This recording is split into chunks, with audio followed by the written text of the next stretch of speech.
강혜신의 오늘의 미국. 윤석열 대통령 2차 탄핵 투표가 통과될 가능성이 높아지면서 해외 언론은 탄핵 이후의 한국을 전망합니다. 온갖 혼란에도 불구하고 아직까지는 한국 민주주의의 진화와 탄력을 보여주지만 서울의 봄 속편과 같은 이번 사태의 결과는 광범위할 것으로 예상합니다. 이코노미스트는 윤석열 대통령 이후의 집권은 사법 리스크가 있는 이재명 후보가 아닌 다른 어느 민주당 후보라도 승리할 가능성이 높고 트럼프 집권 이후 한국의 미국과의 관계는 손상될 것이라고 전망했습니다.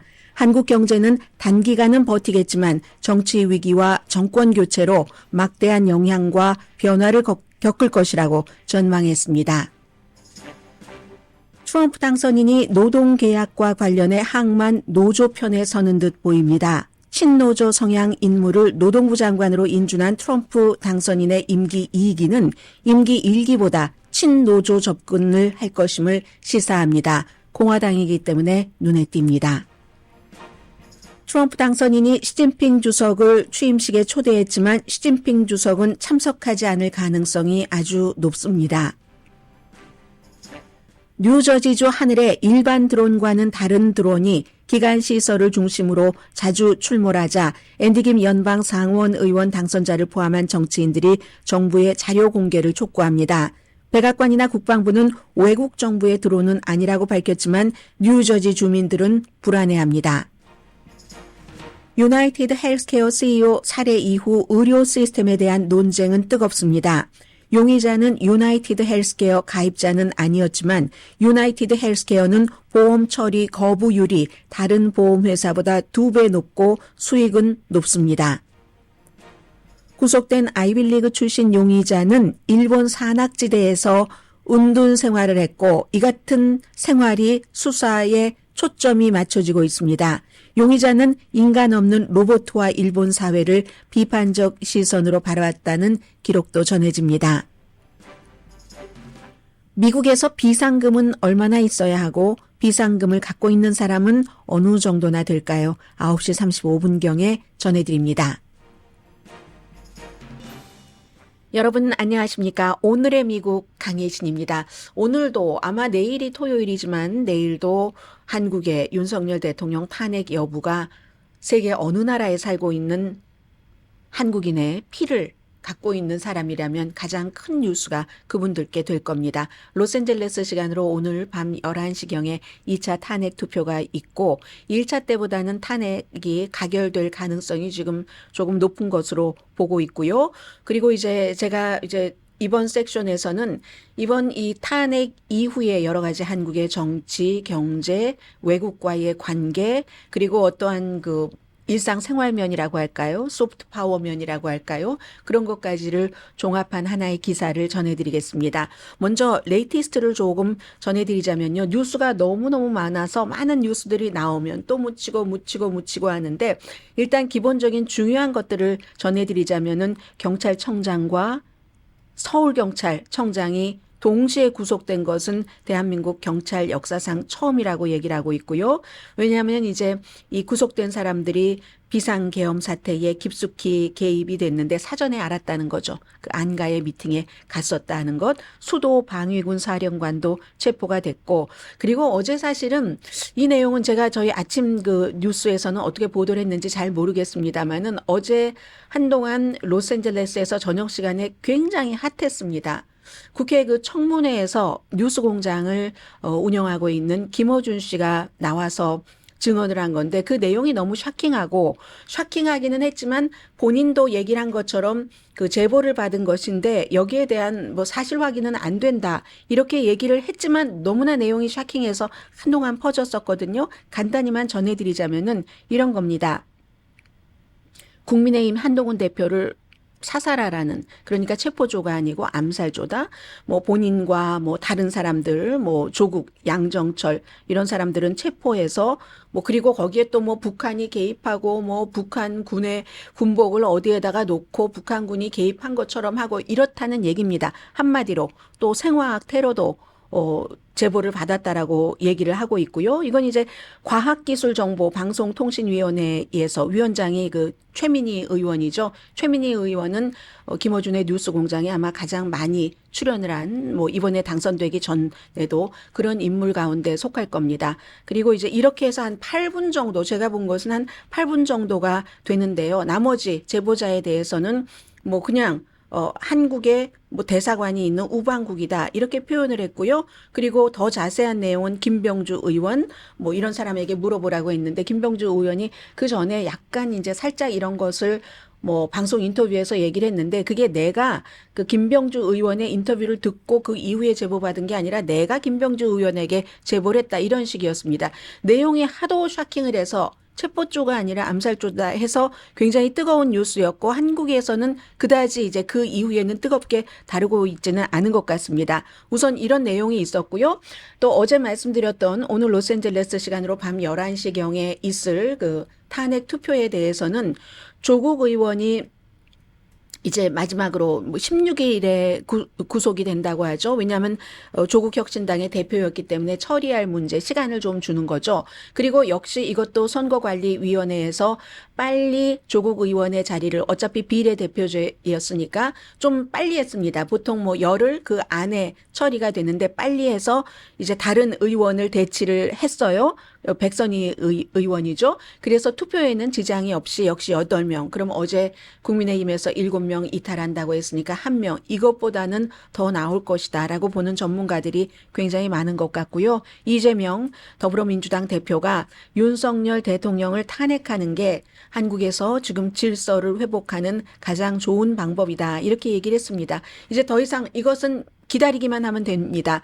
권성동 새로 선출된 국민의힘의 원내대표는 지금 뭐 당론으로 탄핵을 안 한다. 이게 당론이었었잖아요. 이걸 계속 유지할지 아닐지 투표를 하라고 할지 말지 이거 이제 아직까지는 최종적으로 결정되지 않은 것 같습니다. 자, 이렇게 해서 이제는 이 내용은 오늘 밤 11시경을 여러분들은 이제 보시면 될 것 같고요.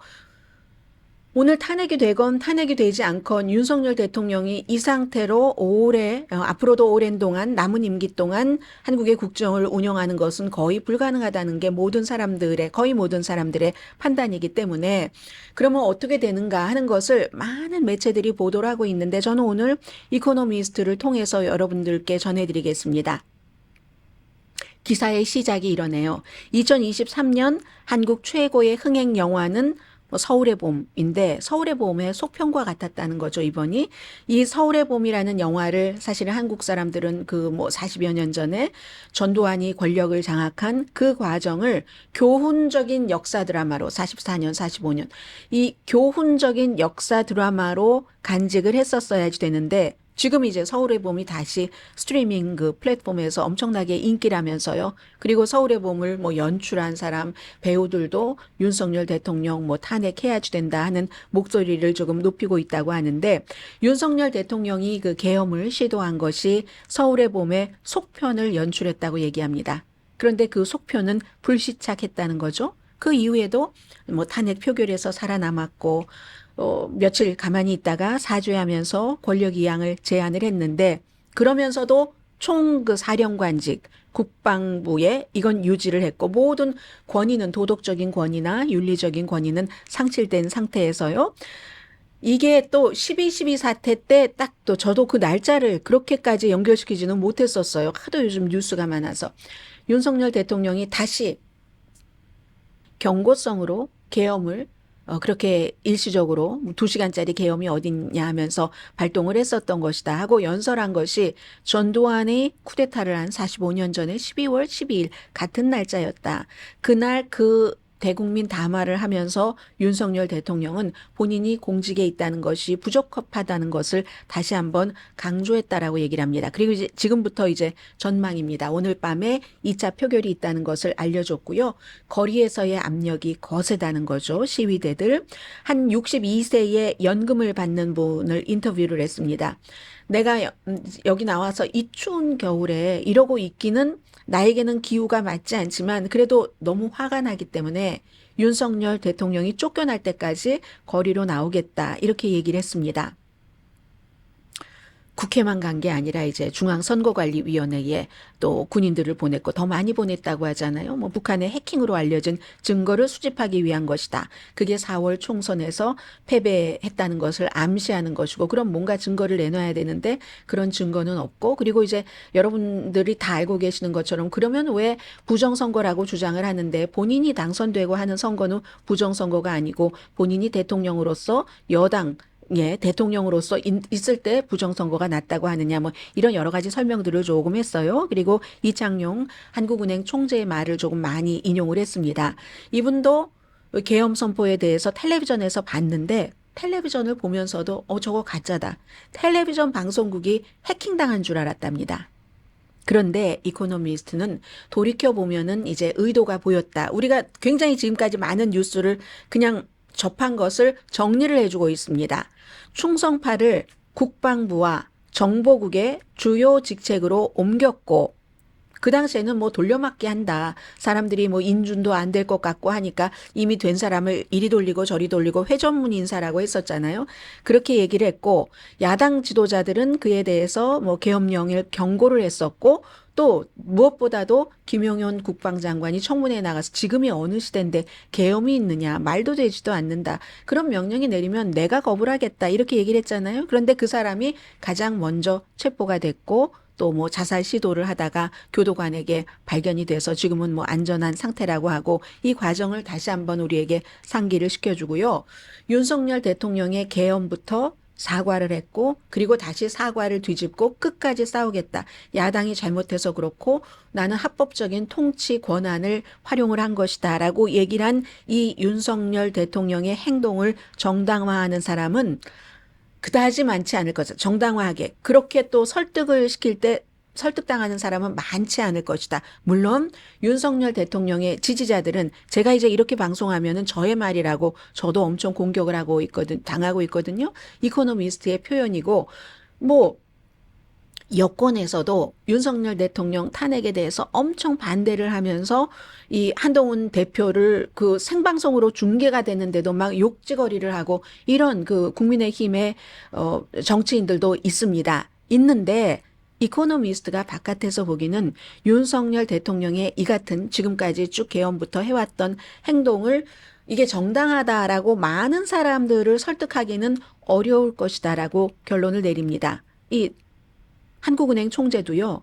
그 계엄령은 불필요했고 상상하기 어려운 미스테이크라고 했습니다. 상상하기 어려운 미스테이크라고 했고 정말 당혹스러운 거다. 그런데 이 한국은행 총재는 총재고 다른 전현직 이코노미스트가 인터뷰를 한 정치인 또 이제 그 국가에서 일하는 관료 외교관들은 이것보다 이 한국은행 총재보다 훨씬 노골적인 날 단어를 썼다는 거예요. 로한 그 랭귀지를 썼다는 건데 수치스럽고 아니 멍청하긴 저렇게 멍청할 수가 있어. 미쳤지 초현실적이지 상상할 수 없고 터무니없고 이건 정신이 이상한 것 아니야? 더욱 이런 그 좀 강한 언어를 사용하고 있다고. 그러므로 이제 윤석열 대통령의 12.12 그날의 국민 담화가 지지층과 국민의힘의 일부 의원을 결집시켰을지는 모르지만 내가 끝까지 나갈지 않을 테니까 너희도 알아서 행동해 했을지는 모르지만 일반 국민들 다수를 이해시키기는 이거는 좀 아닌 것이라고 봤다는 겁니다. 그래서 이렇게 저렇게 해서 어떻게 매듭이 지어지든지 한국의 이 계엄 사태로 시작된 결과는 광범위할 것이라고 예상을 합니다. 이 내용은 이 계엄 처음에 미국 매체가 많이 보도를 했었는데요. 윤석열 대통령이 올해 서울에서 미국과 함께 민주주의를 위한 정상회담을 공동으로 주최해서 이 한국이라는 국가를 민주주의의 보루로 자리매김을 했다는 겁니다. 한국이 민주주의의 보루다. 그래서 그때 말씀을 드렸잖아요. 미국이 주최하는 민주주의를 위한 정상회담을 이 미주 밖에서 한 것은 아시아에서 한국이 처음이라는 그만큼 바이든 대통령이 이제 한국에 이러한 것을 좀 이렇게 높여주고 했었다는 거죠. 그리고 또 윤석열 대통령도 한국을 글로벌 중추국가로 내세웠다. 이 내용은 윤석열 대통령이 처음에 취임했었을 때 오늘의 미국에서도 그 foreign policy라든가 foreign affair 등을 인용을 했고, 그리고 실제로 저는 미국에서 오래 방송을 했기 때문에 한국 대통령들과 한국 국정 과정을 해외에서 어떻게 보도하는지를 많이 봤었잖아요. 달랐다고 많이 말씀을 드렸습니다. 다른 것은 국내적인 것은 모르겠으나 국제적인 것에 한국이 늘 북한이라는 것에 발목이 잡혀서 이러지도 저러지도 못하고 우물 안에서 우리가 전부라고 하고, 뉴스도 봐도 국제의 중요한 뉴스는 해외 토픽감이고 이랬었는데, 윤석열 대통령이 초기에 집권을 하면서 이 한국도 뭐 이 북한은 북한이고 세계로 나가야지 된다고 굉장히 이제 글로벌 스탠다드 같은 것도 얘기를 하고 했었던 것이 긍정적으로 받아들여진다고 오늘의 미국에서도 많이 보도를 해드렸습니다. 그 부분이요. 외교 부분. 실제로 윤석열 대통령이 지금까지 오면서 본인의 업적 중에서 중요하게 생각하는 것들을 외교적인 업적으로 꼽고 있기도 하고요. 이랬는데, 그런데 그러한 모든 것들을 미주가 아닌 한국에서 열린 민주주의를 위한 정상회담, 글로벌 중추국가, 이걸 다 우스꽝스럽게 보이게 했다. 그 개헌 발표와 그 이후에 지금 진행되는 이런 일로 미국의 정부 관리들은 한국과의 동맹이 여전히 강철처럼 단단하다고 강조를 하지만, 그러나 미국이 거의 3만 명, 2만 8천 명 정도 미군을 주둔시켰음에도 불구하고 계엄령을 포고를 할 때 사전에 미국에 통지를 하지 않았기 때문에 이건 신뢰가 손상될 가능성이 높다고 얘기합니다. 믿음이 없다는 거죠. 한국에 대해서. 한국이 미국에 통고하는 것은 미국이 큰 나라고 무슨 뭐 이런 사대주의적인 이런 것 때문에 그런 게 아니라, 한국의 안보를 책임지는 미군이 2만 8천 명, 그럼 그 관련자들도 있고 하지 않겠어요? 그런 사람들이 있기 때문에 통고를 해야지 되는 이 국가 간의 프로토콜을 위반을 했기 때문에 신뢰가 손상된다고 얘기를 합니다. 그리고 한국은 지금 대통령 미국 당선인인 트럼프를 관리하기도 굉장히 불리한 입장인 거 뭐 당연한 것 아니겠어요? 오랫동안 한미동맹의 회의적이었던 트럼프 대통령 당선인 첫 번째 임기에도 주한미군 철군을 얘기를 했었고, 그렇기 때문에 이럴 때 가장 트럼프 그 대통령의 마음, 뭐 방위비라든가 주한미군 철군 문제라든가, 철군하는 것도 좋지만 한국에서도 예를 들어 철군하는 것도 좋지만 철군을 하면 주한미군 없이 핵을 가진 북한으로부터 한국을 안보를 지킬 수 있는 그 자기 방어를 가졌을 때 미군이 철군을 하는 게 맞잖아요. 그래서 이러한 것들 굉장히 힘들어질 것이다. 그래서 이걸 막기 위해서는 한국이 사실은 이 트럼프 대통령과 어떠한 그 인간적인 개인적인 유대감, 이걸 이제 트럼프 그 대통령 당선자가 좋아하는 외교 관계니까는요. 그런 것을 만드는 것이 가장 유리한데, 그런데 그가 취임할 때 서울은 지금 공백이잖아요. 권력 공백이 생길 가능성이 크기 때문에 이 점을 이제 걱정을 합니다. 이 점은 어제 말씀드린 빅터 차 부시 행정부에서 이제 남북 관련 이런 일을 했었고, 지금은 이제 전략국제문제연구소 띵크탱크에서 일하는 빅터 차, 이분도 한 얘기입니다. 그리고 정치적인 위기는 앞으로 몇 달 동안 계속될 수 있다. 이거 누구나 다 상상하는 것 아닙니까? 만약에 지금 한국 국회가 탄핵소추안을 가결을 하면은 대통령 직무 정지되고 뭐 그 사이에 권한은 총리에게 넘어가죠. 헌법재판소 180일 안에 최종적인 판결을 내려야지 되고, 지금 6석만 채워졌고 3명의 판사가 10월 달에 이제 은퇴를 했기 때문에 그래서 6명이 다 찬성을 해야지 되고, 뭐 이런 그 문제들, 해외에 이 정도로 지금 한국의 소소한 그 내부 디테일까지 다 알려지고 있습니다. 그래서 현재 상태에서 6명밖에 안 되기 때문에 이 상태에서 이 그 헌법재판소가 판결을 내릴 수 있는지 자체도 논란의 여지가 있다. 윤석열 대통령은 이 모든 가능성에 다 지금 베팅을 하는 거죠. 시간도 좀 벌고, 이게 이제 탄핵을 당하는 게 더 낫다, 내가 사퇴하는 것보다, 뭐 지금 그렇게 전문가들은 판단을 하고 있는데, 그 사이에 검찰이 더 빨리 윤석열 대통령에게 다가갈 수 있다. 저쪽에서 판단을, 헌법재판소에서 판단을 내리는 것보다 그건 탄핵 요건에 맞아야지 되잖아요. 그것보다 내란죄, 더 빨리 이제 수사 쪽에서 갈 수도 있다는 얘기를 하고 있습니다. 그리고 민주당의 대선 후보로 지금 뭐 누구나 다 예상하고 있는 이재명 대표요. 이재명 대표도 지금 뭐 위중교사 이런 거 뭐 1심에서는 이렇게 저렇게 각오한 2가지 사건, 그리고 또 이제 또 있고 하는데, 이게 이제 2심 항소심에서 어떻게 될지 그때까지 지금 국민의힘도 어머 저거 이재명 대표도 안 됐으면 하고 바라는 거고 뭐 윤석열 대통령이야 당연히 시간 끌기를 하는 것이고 해서 지금 법원에서 이재명 대표의 출마 금지를 바라고 있는 게 국민의힘의 마음이죠. 그런데 그 당시에 이 이재명 대통령을 원하는 워너비 대통령 이제 민주당의 뭐 사실상 확정된 후보는 지금까지 수사받을 때마다 또 이재명 그 대표의 지지자들도 그랬고요. 개혁의 딸들도 그랬고 아무런 죄가 없는데 검찰이 마녀 사냥을 해서 이재명 대표에게 죄를 뒤집어 씌운 것이다 라고 그동안 주장을 해왔고 그동안은 그것에 어느 정도 동조하는 사람도 있지만 아무런 죄가 없는 것을 씌운 건 아니잖아. 근거가 있잖아라고 얘기한 사람도 상당수 있었는데 그런 차에 윤석열 대통령이 저렇게 계엄이라는 그런 그 불시착한 보호를 차버렸기 때문에 이제는 이것보다는 이재명 대표가 낫지 하는 쪽이 될 수도 있고 그러한 분위기를 업고 이재명 대표가 나는 나가겠어. 그럼에도 불구하고 뭐 이런 법원 판단에도 불구하고 나는 대통령에 나갈 거야. 선거에 나갈 거야. 하면은 이제 한국에는 두 번째 헌법 위기가 닥칠 것이라고 경고를 합니다. 만약에 이재명 대표가 아니라면 누구라도 민주당 후보는 지금 새로운 선거에서 승리할 가능성이 높다고도 예상합니다. 국민의힘의 그 누구보다도 그렇게 되는 경우는 이제 외교 정책은 완전히 이제 반대로 가는 거죠. 외교 정책은 지금 뭐 민주당의 이재명 대표가 됐건 다른 사람이 됐건 또 이쪽 국민의힘의 윤석열 대통령이 됐건 다른 사람이 됐건 완전히 반대잖아요. 외교 정책은 완전한 정말 극적인 변화의 영역으로 들어가는 거죠.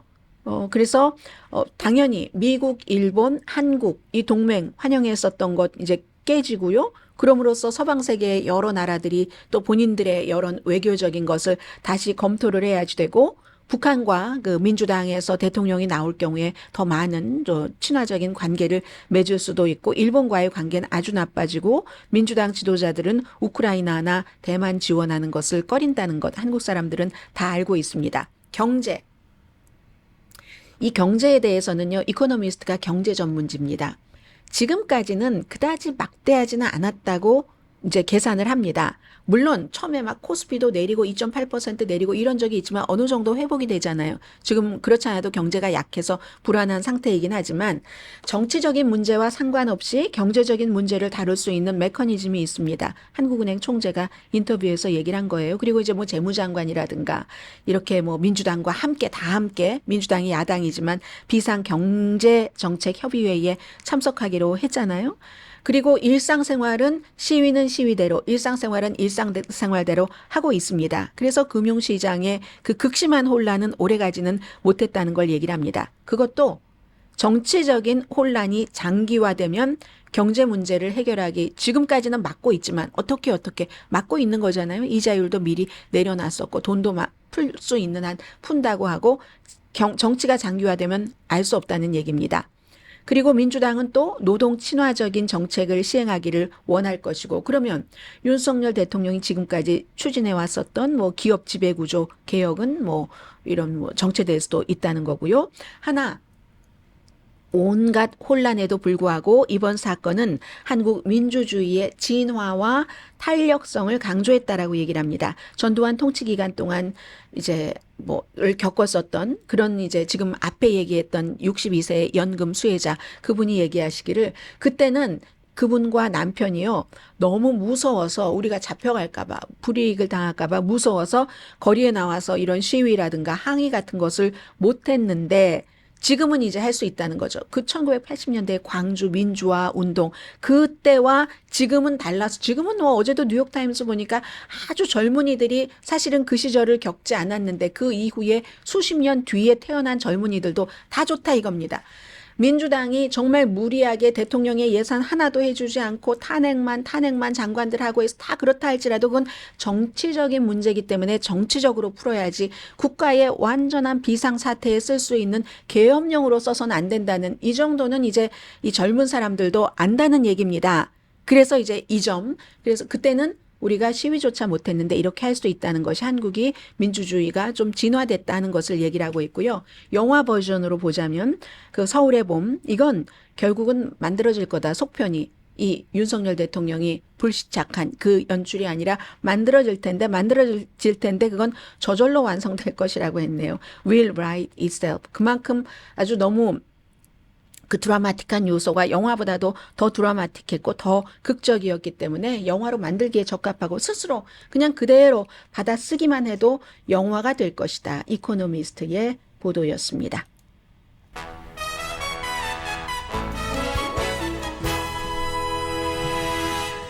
잠시 뒤에 미국 뉴스인데요. 뉴저지에 살고 계신 분들 요즘 드론 하늘에서 많이 보셨어요? 그리고 유나이티드 헬스케어 이 문제는 미국에 살고 있는 사람이라면 누구나 다 이 헬스케어 이걸 이제 다시 계속 에브리데이 생각해 볼 수 있도록 그리고 그 용의자의 생활은 또 다른 이제 나오면 나올수록 야 이것도 또 소설이네 하는 그런 부분들이 있어서 잠시 뒤에 전해드립니다. 라디오 서울 방송 오늘의 미국 듣고 계십니다. 뉴저지에 살고 계시는 한국 분들이 굉장히 많으신데요. 어떻습니까? 밤하늘에 아직까지는 지금 뭐 백악관이나 국방부가 발표한 것 보면은 그렇게 큰 위험은 아닌 것 같으니까 보셨나요? 드론 뜬 것 오늘 밤이라도 한번 뭐 우연히 보는 거죠. 뭐 그걸 보려고 기다리고 계시는 분들은 많지 않으실 것 같고 지금 뉴저지주 하면은 상원 의원 조금 빨리 시작하죠. 앤디 김 최근에 당선된 한인 연방 그쪽 지역에서 세 번째 하원 의원을 했고 상원으로 당선된 앤디 김 의원이나 코리 부커 의원이 유명하잖아요. 뉴저지에서 뭐 민주당 예비선거에도 몇 번 나왔었고 이런 사람들이 지금 정부에 저 뭔지 모르겠다. 우리 주민들이 너무 불편해하고 불안해하니까 좀 정확한 자료를 달라 이렇게 얘기를 하고 있거든요. 그랬더니 이제 국방부가 어제도 얘기를 했고 백악관도 약간 이럴 때 이제 다운플레이라는 얘기를 하죠. 너무 걱정하지 마세요. 뭐 이런 얘기를 하는데 외국의 소행이 아니다. 또 적의 소행이라는 증거도 없다. 국방부의 그 브리핑입니다. 그렇지만 뭐 그쪽 지역의 시장이라든가 아니면 뭐 이렇게 정치인들은 이거 아니다. 또 비상사태 선포를 요구한 그런 정치인들도 있습니다. 제가 웃을 일이 아닌데 살짝 웃었네요. 11월 말부터 지금 뭐 그쪽 뉴저지 북부 뭐 이런 지역에서 밤에 드론이 여러 번 나왔는데 그게 소음이 굉장히 특이하대요. 우리가 이제 드론 요즘에 많이 보기 때문에 좀 아는데 소음이 아무튼 좀 다르답니다. 그리고 아주 머리 위로 위험한 상황 같은 그런 정도가 있는데도 도대체 누가 무슨 목적으로 이같이 드론을 띄우는지가 파악이 되지 않아서 주민들이 불만이 커지고 있다고 하고 정부에서는 적의 소행이 아니다 이 정도만 얘기를 하고 있거든요. 그런데 소리도 특이할 뿐만이 아니라 크기도 우리가 일반 드론의 크기가 어느 정도 되는지 대강 알잖아요. 봐서 또 낮게 떠다니고 하니까. 근데 보통 그 드론보다 굉장히 크답니다. 그리고 또 그쪽에 이제 저수지라든가 열차역 또 뭐 송전선이 있는데 아니면 뭐 군사시설 주변 이런 데를 맴돌고 있는 것이 목격이 됐다는 제보자 증언도 있고 하니까 이게 뭐야. 미국에서 요즘 적하면은 뭐 북한이 드론을 했다 이렇게 생각하진 않아요. 이란? 아니면 드러나면은 저거 외계인이야? 뭐 아니면 너무나 이제 드론도 취미로 하시는 분들이 많으시니까 정말로 세련된 아마추어 경지를 이미 벗어난 드론 취미하는 사람이 하는 거야? 근데 답을 달라는 얘기예요. 답을 달라고 하는데 현재로서는 무슨 외국에 이렇게 한다 하는 것은 음모론에 불과하다. 그리고 이거는 미군이 한 것도 아니다. 이렇게 얘기를 하고 있거든요. 뭐 지금 연방수사국, 국토안보부 다 비슷한 말이고 백악관은 합법적으로 지금 띄워지는 그런 드론으로 보인다. 이렇게 얘기를 했거든요. 그래서 이제 주민들이 불안해합니다. 하도 그러니까 앞으로 며칠 동안 뉴저지주가 연방 정부로부터 어떤 그 드론 전용 뭐 데이터 같은 것을 이렇게 전달을 받게 된다고 얘기를 합니다. 아무튼 뭐 드론이 처음에 시작돼서 이제 이렇게까지 나오고 그리고 정부만 가지고는 안 되겠다 해서 이제는 이미 일부 주민들이 우리가 진실을 밝혀야지 되겠어 하는 사람들도 있다는 거거든요. 드론 뒤에 숨겨진 어떤 미스터리 같은 것을 해결하는데 초점을 맞춘 그런 이제 뉴저지주도 말하자면 뭐 동호회 이런 게 있는 거예요. 뉴저지의 미스터리 드론이라는 이런 그 그룹이 페이스북에도 이제 있는데 보니까 32,000명 정도의 회원이 있답니다. 그래서 우리에게 다 경험을 여러분이 보신 드론의 경험을 주세요. 저희가 해결해 줄게요. 어떤 때는 아마추어가 어떤 단서 같은 것을 낼 수도 있잖아요. 그래서 이제 지금 그런 정도고요. 그래서 음모론은 더 이상 하지 말자 이런 얘기를 하고 근데 이게 왜 이렇게 사람들이 걱정하냐면 여러분들 생각 안 나세요? 그게 언제였었죠?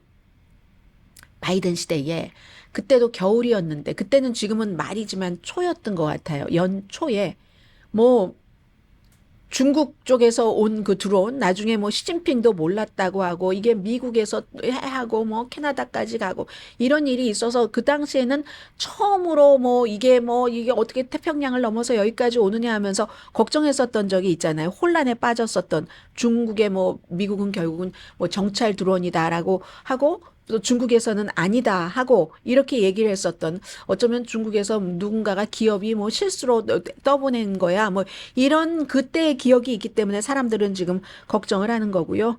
아무튼 뭐 연방 정부가 바이든 행정부가 뭐 앤디 김 의원을 포함을 해서 정치인들의 요구에 조금 뭔가를 해준다고 하니까 뉴저지주에 살고 계시는 분들은 조금 기다려 보세요. 일단 뭐 위험한 것은 아니라고 얘기를 합니다. 자, 지금 위험에 처해 있는 사람들은 헬스케어에서 일하고 있는 사람들이죠. 그래서 이제 헬스케어에서 일하고 있는 사람, 그리고 미국의 큰 기업 같은 경우는 기업의 CEO들이 우리가 얼굴을 다 알잖아요. 관심이 조금만 있으면 텔레비전에 자주 출연하기도 하고 어떠한 그 이벤트에 출연을 하기도 하고 뭐 회사 웹사이트에 봐도 얼굴이 다 있고 이름도 있고 어떤 경우는 주소도 찾을 수도 있고 하기 때문에 지금 제일 위험한 사람이 유나이티드 헬스케어의 CEO가 살해되고 나서는 그쪽 헬스 분야에서 일하는 사람인데 만약에 이 26살의 용의자가 헬스케어 시스템이 너무 마음에 들지 않는다는 이 같은 불만을 사회에서 상기를 해서 논의하는 게 포커스였다면 그 목적은 성공을 했다고 봅니다. 루이지 맨지오네라는 26살의 그 유펜 출신의 아주 부자 가문의 이 상속자이죠. 유나이티드 헬스케어의 멤버였던 적이 없답니다. 본인이 어렸을 때부터 보니까 병을 여러 가지를 앓고 있었어요. 그리고 이제 최근에 뭐 허리 수술을 하고 한 그때도 본인이 쓴 것 보면은 블루크로스는 언급이 되지만 블루쉴드인가요? 그렇지만 유나이티드 헬스케어는 언급되지 않았거든요. 유나이티드 헬스케어에서 오늘 보니까 뉴욕타임즈의 헬스케어의 헬스 그룹이요. 이 큰 그룹에 유나이티드 헬스케어가 있는 거잖아요. 본인들이 미국의 헬스케어 시스템이 문제가 있다. 이거 조금 고쳐져야지 된다라고 얘기하면서 이 사람은 유나이티드 헬스케어의 멤버가 아니었었다라고 얘기를 했습니다. 그러나 연례 컨퍼런스가 그쪽 맨하탄의 그 호텔에서 열린다는 것을 알고 그 사람이 그 CEO라는 것을 알고 지금 살해를 한 거잖아요.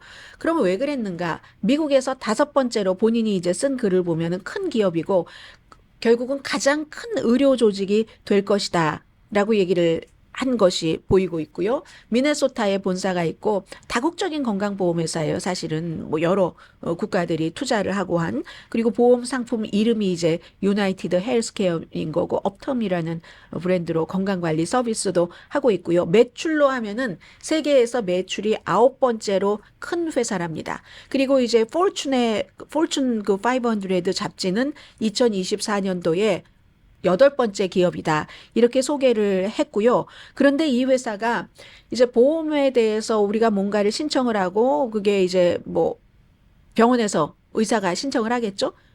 뭐 그런 경우도 있고 우리가 뭐 약 같은 거 뭐 해서 이제 혜택을 받는 경우도 있는데 거부율이 다른 보험회사보다 지금 2배가 많답니다. 2배가 많아서 3분의 1 정도가 거부된다고 하고 어떤 데이터를 보면은 그런데 이게 요즘에요. 이것도 또 인공지능이 문제랍니다. 인공지능을 사용해서 사실은 보험에 대해서 뭔가를 신청을 했을 때 거부하고 하는 것을 검토하는 것은요. 전문적인 건강보험 전문가라도 굉장히 어려운 경우가 많아서 숙고해야지 된다고 하거든요. 근데 이걸 인공지능으로 그냥 띡 해버리니까 그런 경우가 많아서 사람들의 불만이 쌓이고 건강 여러 가지 그 정책에 대해서 뭔가를 많이 얘기하고 연구하고 카이저 뭐 패밀리 재단 이렇게 말씀드리면 되겠죠. 카이저 패밀리 재단은 미국 사람들이 한 18%는 이거 당연히 커버가 될 거야 하는 것을 진료가 그 거부가 된답니다. 27%는 내가 예상했었던 것보다 보험회사가 어떤 그 보상금을 적게 주고요.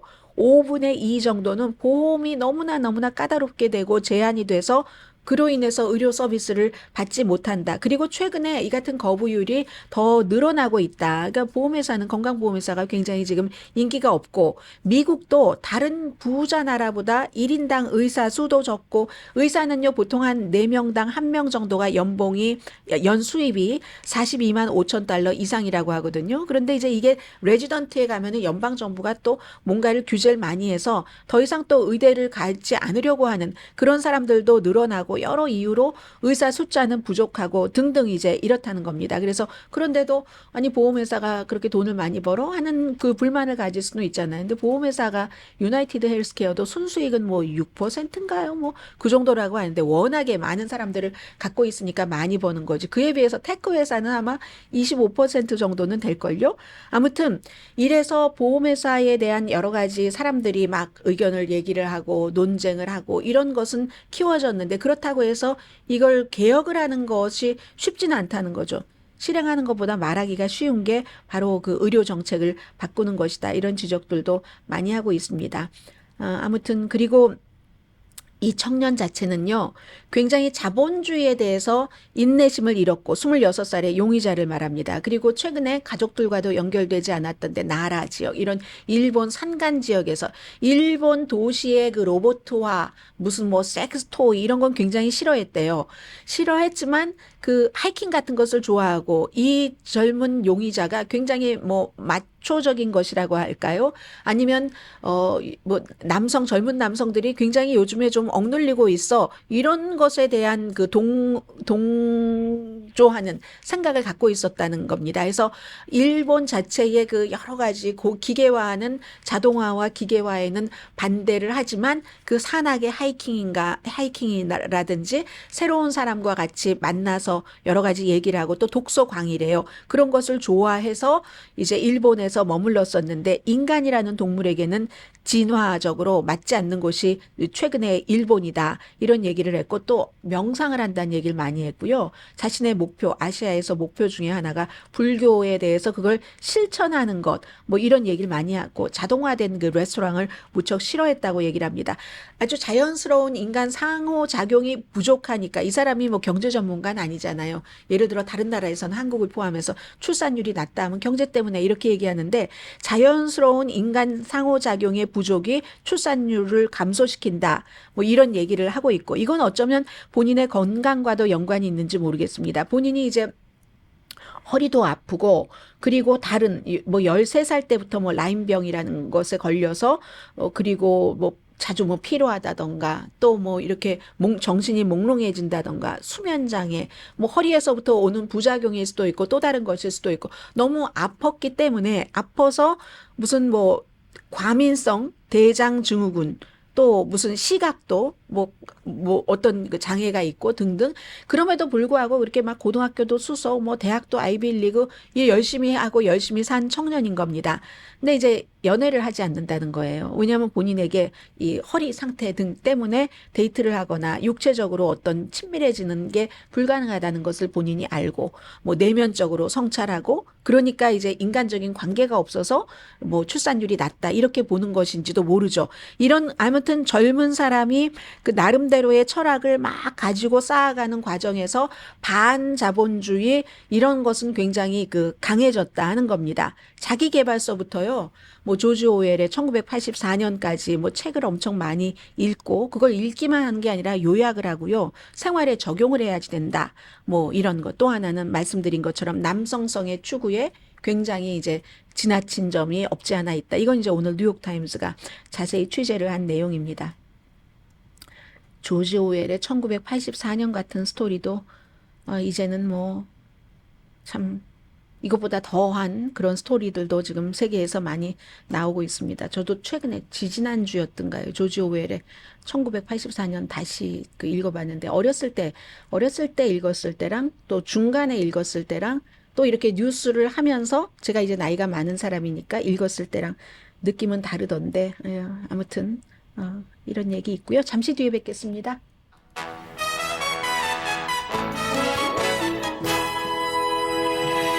네, 가끔 한 번씩 나오는 뉴스죠. 연말이 돼서 한번 여러분들께 전해드립니다. 미국에서 비상금은 얼마나 있어야지 되고 비상금을 갖고 있는 사람은 어느 정도나 될까요? 4명 가운데 1명은 비상금을 전혀 갖고 있지 않습니다. 그래서 이 비상금은요, 최소한 나의 한 달 생활비의 3개월이다라고 보는 그런 그룹도 있고 12개월은 돼야지 돼. 디스커버 같은 뭐 이런 곳의 전문가들은 그렇게 얘기를 합니다. 그리고 3개월 정도 하면은 뱅크레이트라고 뉴욕에 본사가 있는 소비자 금융 서비스 회사죠. 3개월 정도 뭐 내가 실직할 수도 있고 또 자동차가 고장 날 수도 있고 건강에 위기가 올 수도 있으니까. 그런데 이 뱅크레이트이 2024년도 연례 보고서를 내놓은 걸 보니까 미국 성인의 59%가 이렇게 비상금이요. 비상금 여기에 대해서 내가 좀 불편한데요, 마음이. 뭐 27%가 전혀 없답니다. 비상금이 전혀 없다. 그러니까 $400가 손에 없다. 이 얘기가 이제 이렇게 통하는 거죠. 그렇다고 해서 이 말씀을 전해드리는 이유는 비상금을 조금씩이라도 모으기에 늦은 때는 없다. 이 표현을 오늘 악시오스도 하고 있는데요. 비상금이 만약에 없다 하면 뭐 이 악시오스의 보도에 따르면 크레딧 카드나 융자를 받는다. 제가 이 얘기 읽으면서 이것도 사치지. 비상금이 없는 사람이 크레딧 카드 없을 확률도 높고 융자 받지 못할 확률도 높다. 저는 이렇게 생각을 했거든요. 그런데 크레딧 카드가 됐건 또 이자율 비싼 대출을 받았건 나중에는 또 문제가 되잖아요. 그래서 어쨌든 그리고 그럼 캐시가 3개월치가 있다. 3개월치 어떻게 마련을 했어요? 어디에 넣나? 세이빙에 넣는 게 뭐 가장 간단하겠죠? 이자가 있는 세이빙. 그러나 요즘은 뭐 데비카드로 이렇게 넣어두는 분들도 많이 계시다고 하고요. 근데 이제 그런 경우는 무슨 뭐 미니멈 액수라든가 아니면 뭐 꺼내 쓰는 이런 횟수 같은 것에 제한도 있다 말씀을 드립니다. 트럼프 당선인이 노동 문제, 노동 계약과 관련해서는 항만 노조 편에 서는 듯 보인다. 공화당이기 때문에 굉장히 이게 주목되잖아요. 그리고 실제로 이번에 대통령이 당선될 때 자동차 노조의 경우도 지금까지는 뭐 눈도 안 뜨고 그냥 민주당을 지지했는데 이번에는 민주당, 공화당 다 지지하지 않고 이런 경우가 많은데 이게 이제 트럼프 대통령 당선인이 전통적인 공화당이 아니다 해서 마음에 두지 않고 불만을 갖는 사람들도 많지만 또 전통적인 공화당이 아니다 해서 다른 점이 있기도 하는 그렇게 받아들이는 사람도 있는 거죠.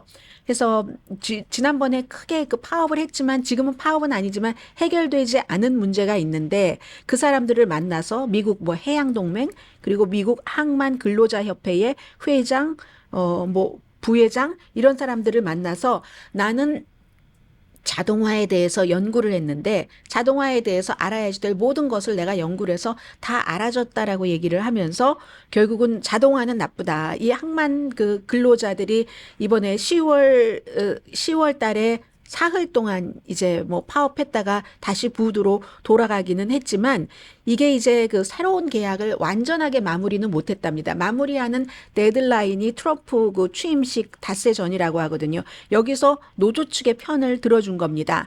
그래서 이제 항만 뭐 이런 많은 그 기업에도 외국 자본들이 많이 들어가잖아요. 외국 자본들이 미국에 와서 다 자동화로 만들고 미국 사람들 일하는 사람들에게 제대로 처우를 해주지 않아 비싼 그 기계를 사서 자동화를 하고 말이야 부두에서 일하는 사람에게 돈 쓰는 걸 좋아하지 않는데 했는데 이거 안 돼. 이렇게 이제 그 노동자 편을 들어줬다는 얘기입니다. 그래서 이제 노동부 장관도 오레곤주의 로리 차베스 데레머 의원이죠. 이 사람을 전 의원 이번에 선거에서 떨어졌고 선택을 한 것도 친노조적인 접근을 하기 위해서 이 트럼프 대통령 당선인의 공화당을 변화시키는 또 하나의 모습입니다.